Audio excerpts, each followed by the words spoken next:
Али Ахмети не се повлекува од политиката, останува на чело на ДУИ. Поразот на изборите за него е победа, иако уште во првиот круг го загубија чаир кој важеше за клучна битка во албанскиот политички блок, но и Сарај, според Ахмети, ДУИ никогаш не изгубиле. Вели не ги добиле градоначалничките места, но повеќе гласови имале за советничките листи и тоа било позитивно.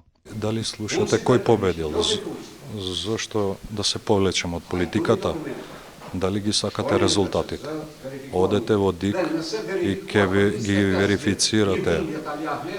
Ако можете да видите за 25 години дали имало еден пораз на Али Ахмети.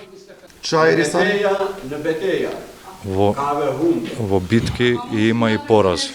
Во вториот круг со голема негатива од речиси 4000 гласа во однос на Билал Касами влегува кандидатот за градоначалник на Тетово од ДУИ Бајрам Реджепи. Интегративците со негатива влегуваат и во Струга, каде независниот Мендикира поддржан од Вреди има предност пред Арсим Далипи од Националната алијанса за интеграција. И покрај ваквите резултати според Ахмети во вториот круг се почнувало од 0-0. Тој прогласи победа и во Гостивари Врапчиште, каде што изборите беа неуспешни поради немање излезност. Липково, Плосница, Чашка.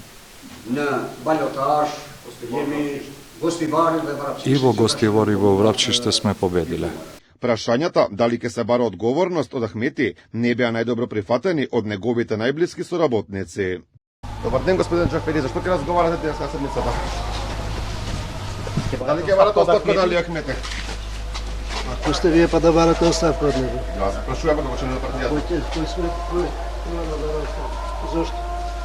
По поразот на локалните избори. Се поразот. Дали се кувате онда поднесет само? Приказки раскажувате? Не ме прашуваме само. Попаметни прашања поставувате. Али Ахмети на чело на ДУИ е повеќе од 20 години, односно од 2002 година по војниот конфликт во државава. Лани по повеќе од 2 децении владење неговата партија замина во опозиција, а сега доживеа пораз и на локалните избори.